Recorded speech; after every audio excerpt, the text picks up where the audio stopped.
ఇవాల్టి easy recipe chicken biryani. ఎంతో టేస్టీగా, సింపుల్‌గా మనం ఇంట్లో ఉన్న ఇంగ్రీడియెంట్స్‌తోనే చేసుకోవచ్చండి. చాలా రుచిగా ఉంటుంది. చాలా హెల్తీగా, టేస్టీగా మనం ఎలా ప్రిపేర్ చేసుకోవాలో చూసేద్దాం.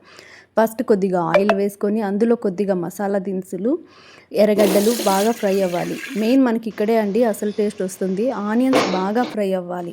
బ్రౌన్ కలర్‌లో వచ్చేంత వరకు ఆనియన్స్‌ని బాగా ఫ్రై చేసుకున్నాక, ఇప్పుడు ఇందులో మనం కొద్దిగా అల్లం పేస్ట్‌ని యాడ్ చేసుకోవాలి. చికెన్‌ని నీట్‌గా కడిగి పెట్టుకోవాలి. ఈ అల్లం పేస్ట్ మనం ఇంట్లో ప్రిపేర్ చేసుకున్నదైతే చాలా బాగుంటుందండి. బాగా ఫ్రెష్‌గా ఉంటుంది. చాలా టేస్టీగా ఉంటుంది.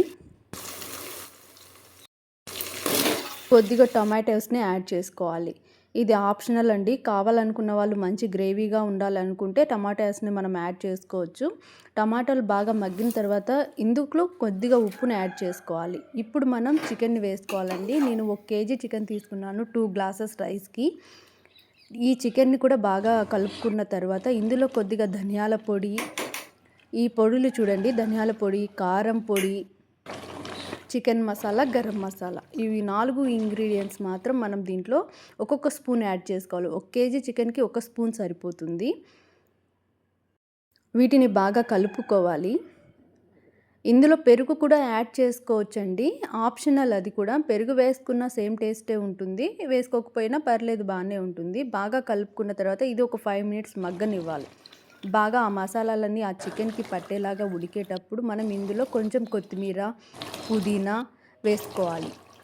పుదీనా వల్ల మన బిర్యానీకి టేస్ట్ అయితే ఎక్సలెంట్‌గా ఉంటుందండి. కొత్తిమీర, పుదీనా ఇవి లేకుంటే వంటలేవి బాగుండవు.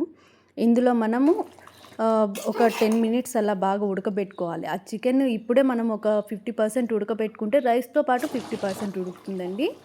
బాగా ఉడికిన తర్వాత ఇందులో మనము ఎన్ని గ్లాసెస్ రైస్ తీసుకుంటున్నామో దానికి తగినట్లుగా మనం ఇందులో వాటర్‌ని యాడ్ చేసుకోవాల్సి ఉంటుంది.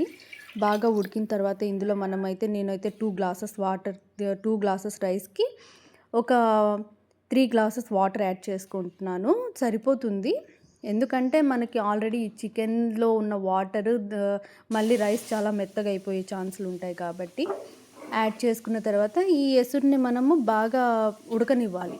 బాగా ఒక 100 డిగ్రీస్‌లో బాగా పొర్లేంత వరకు పెట్టుకుంటే తర్వాత మనం రైస్‌ని యాడ్ చేసుకోవాలి. రైస్‌ని నానబెట్టుకోవాలి. ముందుగా నానబెట్టుకున్న ఒక 2 అవర్స్ అలా నానబెట్టుకోవాలి. ఎందుకంటే రైస్ బాగుంటుంది. బాగా ఉడికేటప్పుడు మనం ఇందులో కొద్దిగా నెయ్యి యాడ్ చేసుకోవచ్చు.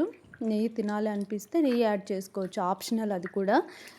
ఎక్స్ట్రా ఫ్లేవర్స్ కావాలనుకుంటే ఎక్స్ట్రా ఇంగ్రీడియెంట్స్ యాడ్ చేసుకోవాలి. ఎప్పుడు కూడా సింపుల్‌గా కావాలనుకుంటే ఇంట్లోనే మనం సింపుల్‌గా రెసిపీ చేసుకోవచ్చు.